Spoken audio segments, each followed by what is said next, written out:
Salut tout le monde, j'espère que vous allez bien. Moi, mon carnet de voyage, il va vous emmener au-delà du Grand Ballon. Voilà, c'est ma montagne préférée, hein, qui a 1424 mètres d'altitude, comme vous le savez bien, hein, le plus haut sommet des Vosges. Je vais quand même vous emmener en fait tout d'abord dans la Drôme. C'est une petite escale que j'ai faite l'an dernier avant de faire les aventuriers du bout de la Drôme, une course de 120 km. Et donc je vous emmène en fait, c'est le village en fait à Haute-Rive du facteur Cheval, où il a construit le palais idéal de ses mains. Et pendant sa tournée, il avait sa brouette en même temps et il ramassait les cailloux. Et en fait, de 1879 à 1912, il a construit ce palais qui n'est pas habitable, hein. Voilà, hein, c'est juste c'est une œuvre d'art, hein. C'est vraiment très très très beau, hein. Ça nous permet vraiment de voyager. Ces quatre faces sont différentes et voilà, on se croirait un peu voilà, en Égypte, en Thaïlande. C'est vraiment une très belle œuvre. C'est d'ailleurs où je vais vous emmener en Thaïlande. C'est un autre endroit que j'aimerais bien visiter. Et là, c'est un parc. C'est le parc tropical de Nong Nor, qui est à peu près à 20 km de Pitaya. C'est un parc qui fait 240 hectares, qui a été conçu, commencé en fait en 1950 et ouvert au public dans les années 80. C'est vraiment un parc magnifique et il y a aussi vous voyez à gauche, là, il y a la jardin à la française, il y a vraiment tous les styles de jardin qui sont représentés et il y a aussi une magnifique collection d'orchidées. Là, pour une petite anecdote un peu marrante, hein, malgré que j'ai failli me noyer, hein, c'était en Ardèche. J'avais loué un lodge en fait à Vallon-Pont d'Arc dans un camping et pour le prendre en photo, j'ai voulu traverser la rivière. Et en fait, quand l'eau m'est arrivée aux genoux, elle m'a emporté avec l'appareil photo. J'ai essayé de nager à une main, ça allait pas, contre-courant, j'ai failli me noyer. Donc je me suis dit, tant qu'à faire, je me laisse aller, hein, je verrai bien où ça m'emmène, quoi. Et ça m'a amené en fait devant l'arche, et je suis juste sorti devant l'arche à gauche, sur la plage, quoi, intacte mais mouillé. Et puis l'eau elle était froide pendant le week-end de Pâques, c'était à peu près une dizaine d'années. Voilà, c'était vraiment une sacrée expérience. Maintenant, je sais qu'il ne faut plus nager à contre-courant. Voilà, des os de basalte, hein, j'aime bien cette pierre, hein. Voilà, ça c'est la grotte d'avant, qui est assez sympa aussi, qui est dans le coin, avec ses vasques. Voilà, là c'est vraiment un voyage je me suis ressourcé l'été dernier là, pendant 5 jours en Autriche, là, dans le Lechtal. C'est dans le Vorarlberg, hein. C'est pas trop loin d'ici, hein. C'est un peu plus de 300 km d'ici, c'est vraiment pas loin. Je suis parti avec le club vosgien, avec la section sportive. Et en fait, on était 4 jours entre 2500 et 3000 mètres d'altitude, quoi. On faisait 15-20 km par jour. Des fois, on arrivait à faire 3 km en 4 heures, hein. C'était vraiment très très très alpin par moment, quoi. Mais magnifique. Et c'est vrai que dans la montagne, comme ça, on se sent vraiment vraiment petit, quoi.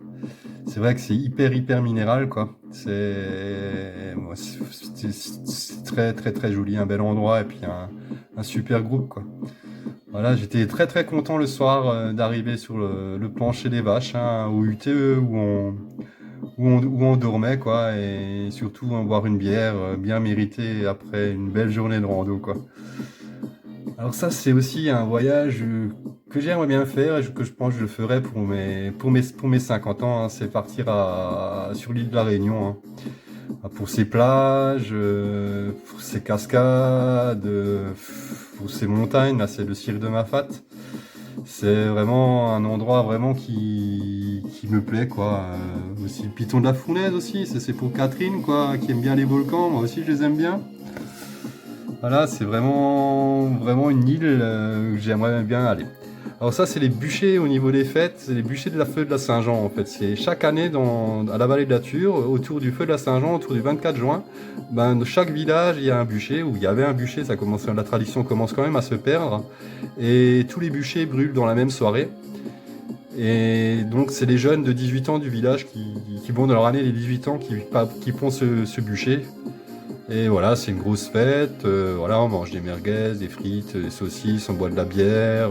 C'est vraiment un bon moment qui nous permet de rencontrer de nouveau les gens du village. Vraiment sympa, quoi. Ça, c'était mon bûcher que j'ai construit en 95. Voilà.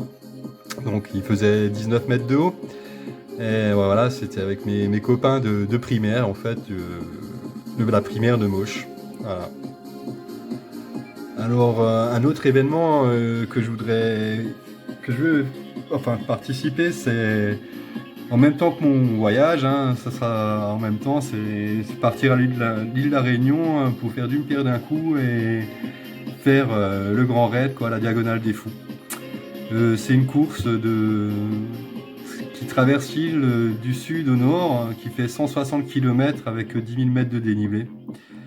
Et ouais, c'est un de mes rêves hein, de participer à cette course, hein, comme à l'UTMB cette année, quoi. Voilà, quoi, c'est vraiment un grand événement du trail, enfin de l'ultra trail.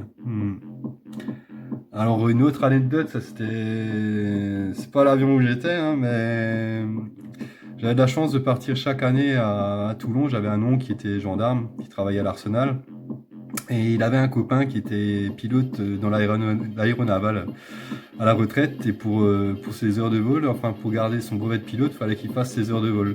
Donc il nous emmenait chaque année, en fait, je faisais un tour de 1h30, 2 heures en avion. On partait du circuit du Castellet, on allait jusqu'à Marseille, quoi, et puis on faisait des loopings, on virait à gauche, à droite, enfin c'était vraiment assez impressionnant hein, comme il nous faisait voler. Des fois il éteignait les moteurs, il faisait des simulations de panne, voilà, c'était des chutes libres, voilà, c'était un peu un fou, quoi. Et je me souviens qu'une fois, la première fois que j'étais monté avec lui, ben, on a décollé, puis j'ai ôté ma ceinture. Et d'un coup, il a viré à gauche. Et à côté de moi, il y avait un gendarme assez costaud, pareil, quoi, et qui avait aussi ôté sa ceinture, quoi. Et donc, quand il a viré à gauche, ben, je suis tombé dessus, quoi. J'étais à califourchon sur lui, il devait faire à peu près 120-130 kilos, quoi. Et après un moment, il a viré à droite. Et en fait, c'était l'inverse qui s'est passé. Après, je me suis retrouvé avec le gendarme de 130 kilos sur moi, quoi, collé aux vitres. C'était assez. C'était pas mal. Là, j'étais pas fier et je rigolais, moi. Voilà, bah, je vous souhaite une bonne journée encore, une bonne soirée et profitez bien, faites attention pendant le confinement, restez chez vous. Salut!